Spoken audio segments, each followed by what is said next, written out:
accounts that banks own and control, plans that the government created, whole life contracts, and a few other things depending on investment. So that's really 3 or 4 things. That's one hand can kind of cover the categories pretty quickly. So I got asked today, having coffee with one of our members, we say members, clients, and his dad, what makes this safer than what I'm already doing? And I said, about a 200-year track record. And he's like, that makes sense, but I would say we oversold early on, Nate. We're so excited that we didn't realize how wise Nelson was when he wrote Becoming Your Own Banker. And he said, this is about how one finances the The other side of that is there is an element to what we do where we see the storm, so to speak, and we know we have the solution, but not everybody wants the solution. Some people like to be able to blame, or some people like to be able to rest in their blame, or rest in blame because of their circumstances. They like to stay in their circumstances and continue to use blame as an excuse for why they're not any better than they are. Welcome to the Cashflow Legendz podcast with your hosts Nate, Brandon, and Brock. Remember, our insights are not direct financial advice, so consult with your financial team before making any decisions based on the topics discussed in this show. What's up, everybody? Nate, how are you on this beautiful overcast Friday here in East Texas? What about your way? Yeah, it's been kind of the same down here, but doing good. Had a coffee meetup this morning that I got invited to, which was cool. Got to hang out with a buddy of mine that I haven't really spent much time with recently, but then also got to meet several new people at the same time. So it was pretty cool. Been a good day so far. That's awesome, Nate.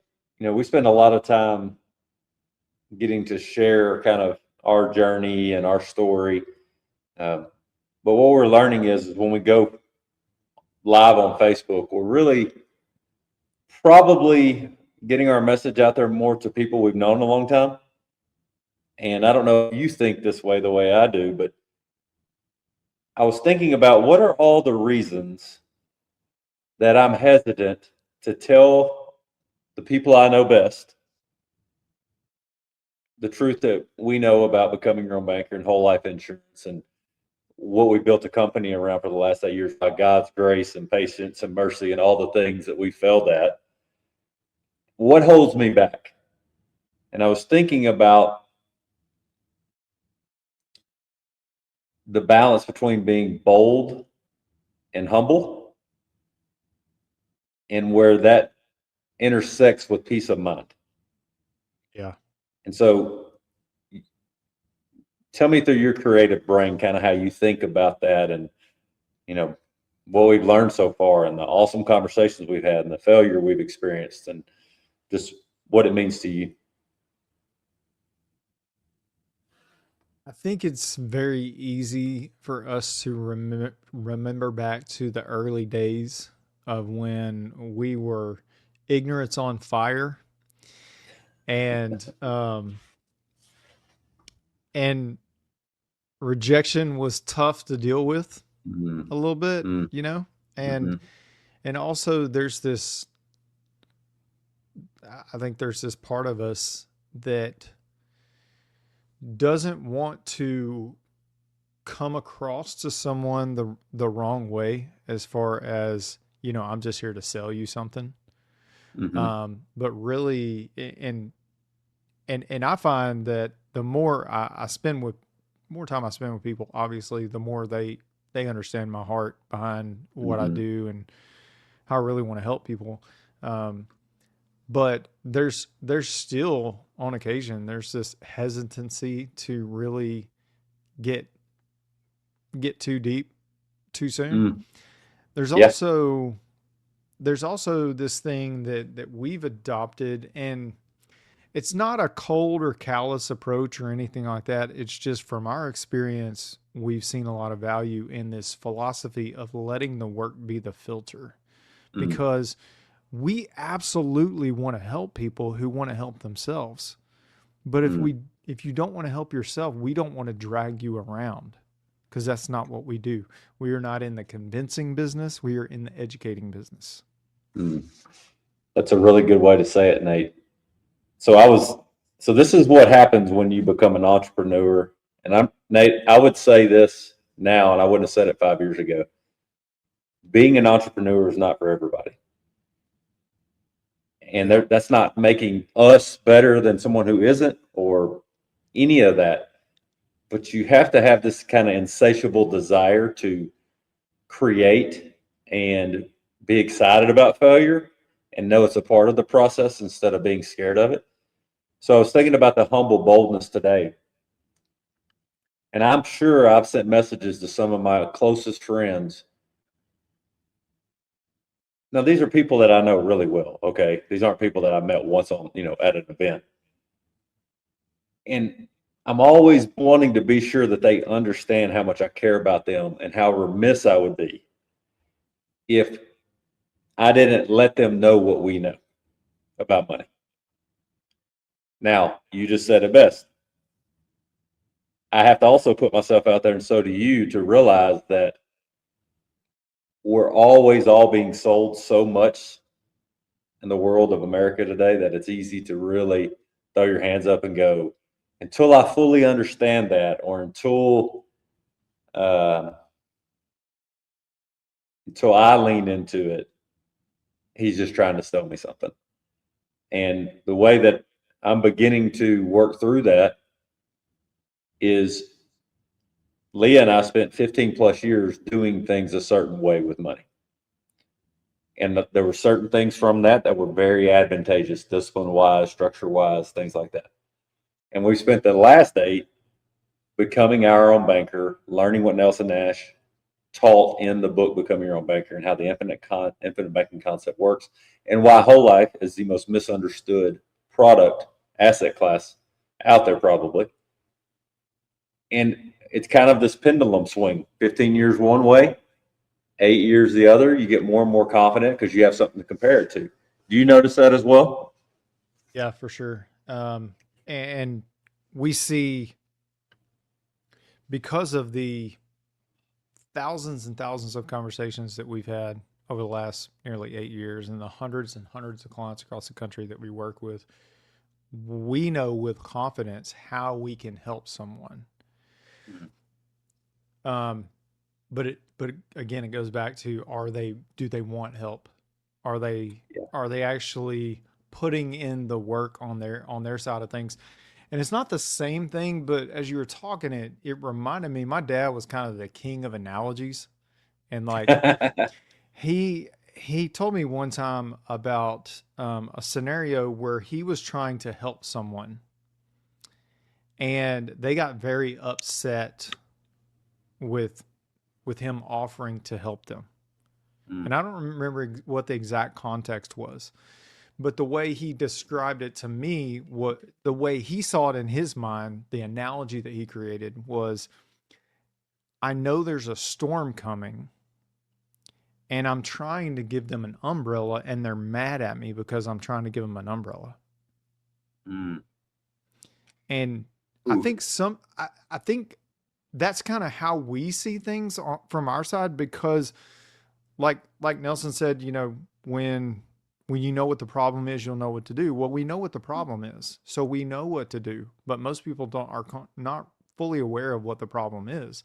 But the other side of that is there is an element to what we do where we see the storm, so to speak, and we know we have the solution, but not everybody wants the solution. Some people like to be able to blame, or some people like to be able to rest in their blame, or rest in blame because of their circumstances. They like to stay in their circumstances and continue to use blame as an excuse for why they're not any better than they are. Yeah, Nate, it reminds me of our last live that we did, see at the top, and it was just stinking thinking, and so as we started this, I'm reminded often of what a important piece it is into our daily calendar for there to be accountability. And the title of this is Peace of Mind is the Real Flex. So anybody that watches this now or watches this later, I want you to really think about this question. When have you been the most at peace? For a moment, for a day, for a week, for a year. And really, I would challenge anybody to get out a good old, piece of paper and go, I remember these things. These things were occurring when I was at more peace than ever before. Now, Nate, you and I know peace and joy is only from the Lord. We believe that. We know that anytime we don't have it, it's because we are trying to do something outside of His will, and we're trying to be in control on our own. But the reality is that if you wrote down on one piece of paper over the last year, 2 years, 3 years, where did you experience the most peace? I can almost guarantee you, Nate, because we've done this so long now. 8 years is a long time to be a business owner in the world of businesses. 8 years is a long time to practice and believe something and teach it over and over and over again. That normally peace of mind comes from things that matter most. People you love that are around you. Things that you were pouring into that you believe in.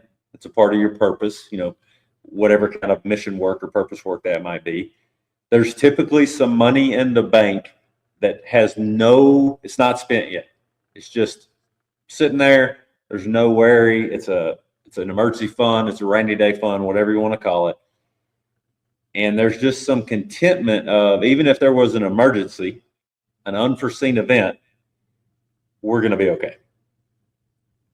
Yep. That is peace of mind. That is what we would say is the real flex. So what do you think about when you think about peace of mind? And let's not, anybody watching, let's be sure that we make them know that we have experienced times where there wasn't peace of mind, but we still know the answer. Yeah. So peace of mind comes up a lot in my conversations. And I think back to a conversation I had just this past week, where meeting with a guy who had accumulated a lot of cash and went to an advisor and basically said, hey, what should I do with this? And they basically said, transfer it to me and I'll take care of it, and that did not give him very much peace of mind. Peace. And so when we started talking and he said, hey, I got this much cash sitting, what would you recommend I do with it? And I said, well, the first thing that we're gonna work through is what gives you the most peace of mind. Mm. It has nothing to do with the amount of money that you might deploy into your strategy or anything like that. The first thing we just need to talk about is like, what gives you the most peace of mind? Yeah. Like having that money sitting in the bank gives you a lot of peace of mind. But if you still had it in a different environment that created more benefits, what kind of peace of mind would that bring to you? And so we just kind of talked through that without even talking specific numbers or hypotheticals or anything like that. I just said, that's what we're going to be working from the standpoint of is peace of mind, because that's left out of conversations. And that advisor that you were meeting with and talking through, he didn't even ask you, what your peace of mind was. He just said, this is what we're going to do with it, or this is what I would do with it. So you got to understand that everybody has a different, there's not a cookie cutter approach to anything that we do. Everybody's strategy is going to be different. We're going to be meeting people where they're at, and everybody's in a different place. Yeah, and for anybody watching that has no clue what we do, or you've never listened to Cashflow Legendz, our podcast, or you've never come to one of our in-person events, which I'll circle back around to because we have one of those coming up later this month. It's a key piece that I think we didn't do a great job of explaining early on, Nate, because we were ignorance on fire, and there's a lot worse things we could be, and I've probably been some of them. And it was this. It was that the product of dividend paying whole life insurance just happens to be the thing we do other things through, and it makes those things better. That's it. Yeah. And so it's not magic. It's been around for hundreds of years. We don't have to oversell it. You and I and all of our members across the U.S. can go, I used to exert all my energy through this product, and now I do it through this product, and I understand the benefits of both. And so I always like to simplify money, Nate, because it's something that you know well that I do not simplify things. I can go way too far down the rabbit hole and give way too many thoughts instead of just saying simply, this is what it is. So you said something earlier this week about if you can't draw it on a napkin, you don't understand it. And we probably heard that somewhere else before. But money is simple. You can only do 4 things with it. You can spend it, you can save it, you can invest it, or you can give it away. I guess you can burn it, throw it away, whatever, but we'll count that as give it away. And there are only so many places that it can go. Accounts that banks own and control, plans that the government created, whole life contracts, and a few other things depending on investments. So that's really 3 or 4 things. That's one hand can kind of cover the categories pretty quickly. So I got asked today, having coffee with one of our members, we say members, clients, and his dad, what makes this safer than what I'm already doing? And I said, about a 200-year track record. And he's like, that makes sense.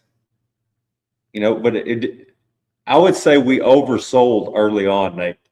We're so excited that we didn't realize how wise Nelson was when he wrote Becoming Your Own Banker, when he said, this is about how one finances the things of life. And Nelson would say, it's ridiculously simple. Simple. We're the ones that complicate it. Yep. But for anybody who's watching on Facebook, I actually just dropped a couple of links there. And one of them, because we were talking earlier about if you ever want to learn more about what we do, one of them is a link where you can get access to our entire IBC video series, absolutely free. You'll get 1 to 2 videos delivered to your inbox over the next month. There's like literally nothing to do other than just open the email and click play. And the videos are 3 to 5 minutes each, so not very intimidating or anything like that. But it's just kind of a high level overview of some of the key concepts that we walk through with people. And there's one other tool that I dropped in there. And so this is called the Cashflow Index tool. And essentially, this conversation that came up this morning, and that's why I ended up dropping this in here, because it's just fresh on my mind. But I was visiting with someone who had expressed that they had some different debts that they were kind of working through. And I said, well, have you ever heard of the cash flow index? And naturally, most people haven't. And I just explained to him that there's actually an efficiency score for each debt that we pay. And so you can look and see what's the most efficient and what's the least efficient debt that you have. And so that cash flow index tool, it's just a free tool that you can go on there. You can plug in all your numbers. We won't even see your numbers. It's private, like it's saved on, it's Their saved device. Saved on your side of things. But you can plug it in, all your debts, and see what your efficiency score of those debts are, and map out a debt payoff strategy just for yourself. Now, if you ever want us to show you how to maximize the efficiency of the things that you're doing and work through those debts in an even more efficient way, then we can walk you through what infinite banking is and how it can benefit you. Yeah, Nate, you said ridiculously simple, and Nelson, and what he would say often, it's a good reminder, because I forget that everybody doesn't know our story when we start talking. Everybody doesn't know who Nelson Nash is. Nelson Nash wrote a book called Becoming Your Own Banker. The first line in the book says, this is a workbook for a 10-hour seminar. So Nelson used to drive around, fly around, and do a 2-day seminar, 10 hours total. And when the concept started kind of becoming, I'd say, more mainstream, he had to start getting the information out there in different ways other than just his physical presence. Because for a while there, nobody came to these events because they thought, he didn't know what he was talking about. So the thing that I'm reminded of, Nate, is it is ridiculously simple. Our money is going to flow somewhere. Our money is going to work for somebody, or it's going to have rules tied to it. You can literally go through that in anywhere we put our money now. What are the rules, who controls it, and how's it working for you or for someone else? And when you do that, you realize it's simple. So Nate, we've got an event coming up how many did we do last year? 6, 7? 6. I think we did 6 last year. Okay. We So started in May, and we're trying to do one a month. Yep. So I am in the place that we host them here in Marshall called the Workshop. David and Stacy Splon own that. They also own Joe Pine, which is a coffee shop right down the street. And we host our Pizza and Perspective events here. So Nate, tell everybody when the dates are and the times and kind of what to expect. So the one we have, our newest one coming up is going to be January 31st. That's on a Saturday, and it's going to be from 9 to 12. And so you can come eat, hang out with us. The only decision that you will have to make that day, well, let me back that up. 2 decisions you'll have to make that day. One is, what type of pizza do I want to eat today?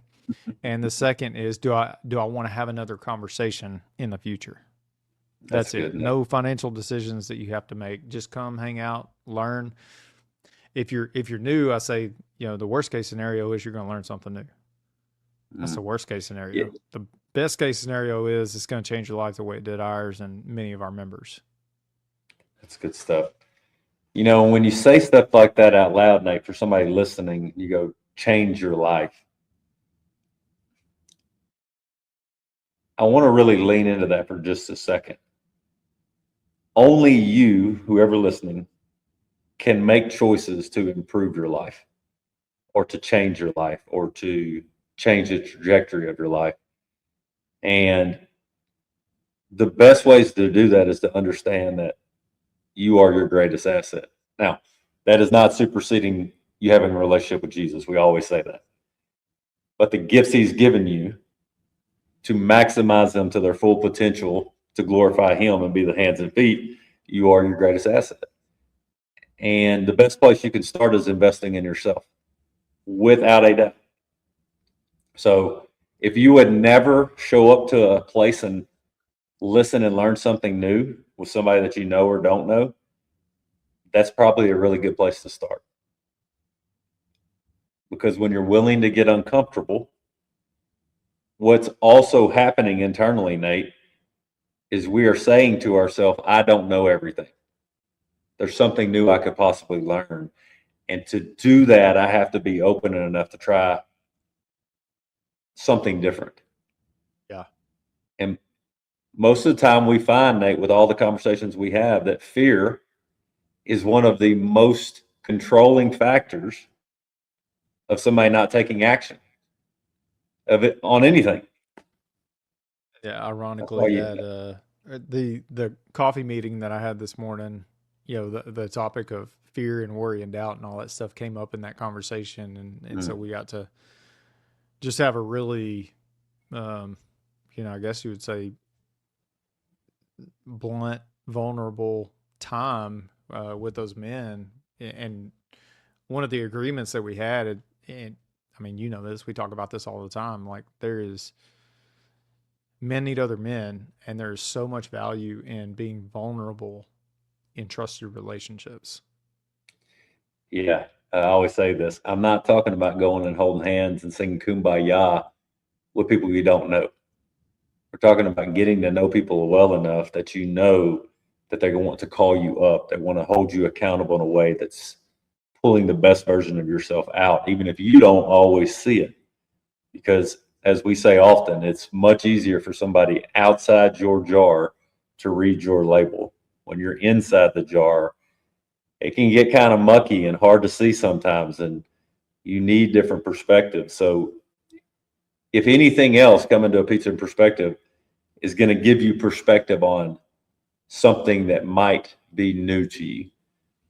Nate, we typically pick a topic to kind of dive into. The backdrop of everything that we do is under sound money thinking, which is tied to becoming your own banker, which is all the way back to Austrian economics and a lot of fancy words we could use, but it's really just sound money thinking. Nate, what are you most excited about for 2026? And what are you most focused on doing consistently? Thing I'm most excited about for 2026, just from a business perspective, is how intentional we've designed our calendar for this year, and basically creating bookends from the beginning and the end of the week as far as how we start the week and how we end the week. I think that's going to be really powerful, and I'm excited to look back in a year and see what God did with that.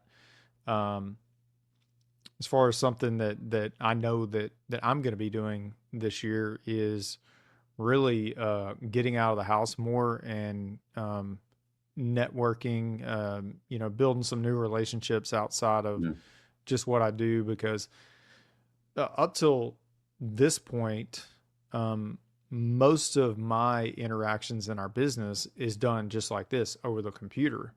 Most of the interactions that you do in our business is done face to face.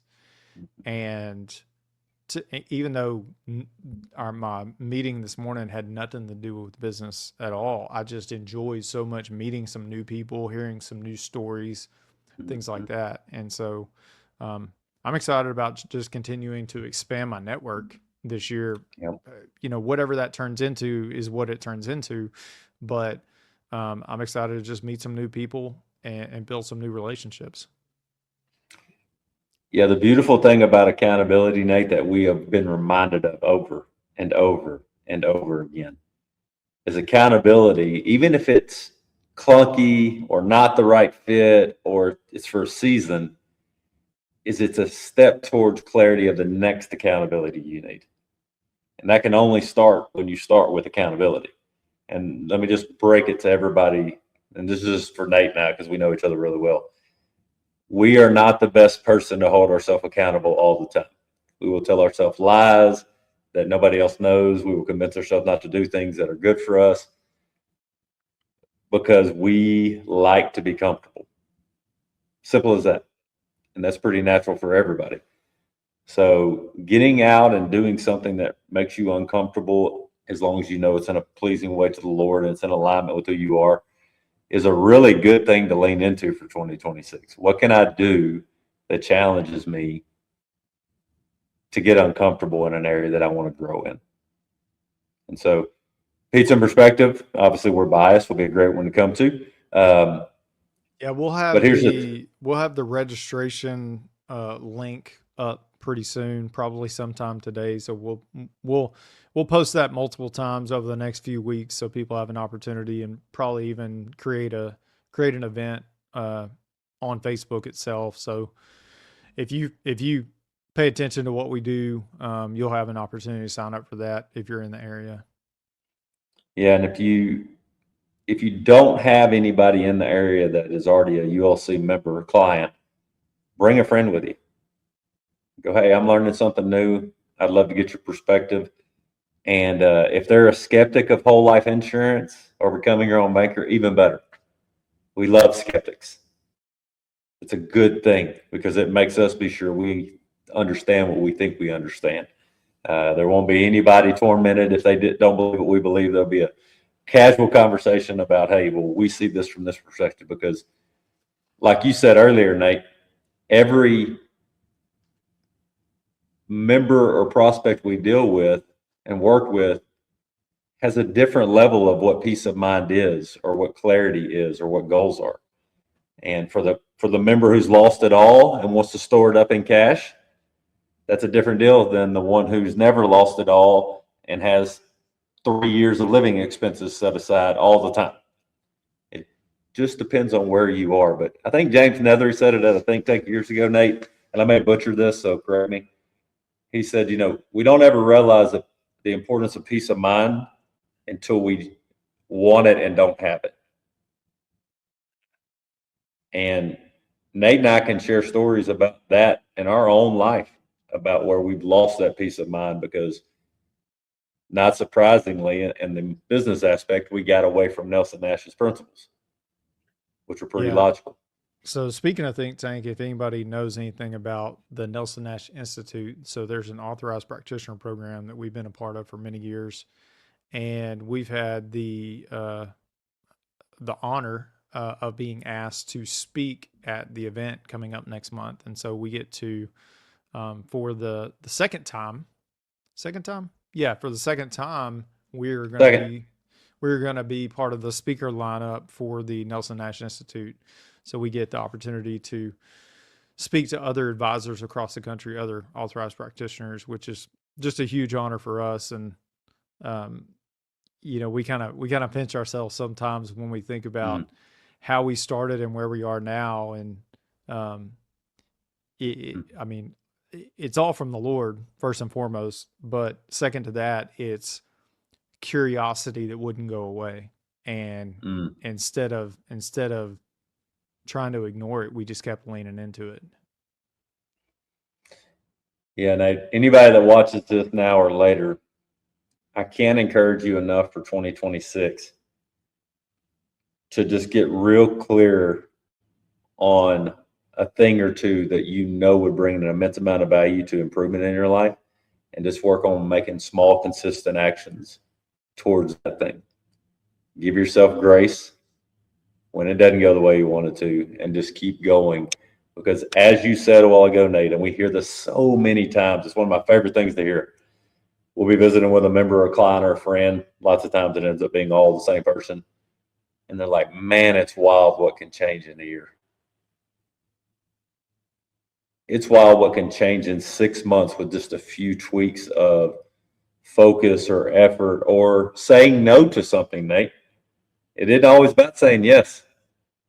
And so mine is that I asked you about earlier that I didn't share is going to be, I'm studying the Sabbath and what it really means to be still, and the privilege and the blessing that God gives us to recharge, to recognize He's in charge, and having enough margin in our schedule, in our life, that I never lose sight of the ability to just sit and be focused and in His presence. And so that's what I'm really focused on this year. And you know that we talk all the time, but if you feel like you are that duck paddling its legs like crazy underwater, and you think everybody thinks you're calm above the water, we can relate. So we hope to see it at the Pizza Perspective. Nate and I are going to try to do these weekly if possible. We basically take this and use it a couple different places, and it's valuable for our members and others. But we want to try to bring value to anybody watching or listening. So if there's ever something that we're discussing and you're like, hey, I'd really like to hear more about this, or I'd really like this topic to be discussed more, or I really didn't like that and I like this, we're all ears. Because what we say all the time is we're just hitting record anyway. So we appreciate y'all joining, and we'll see you next time.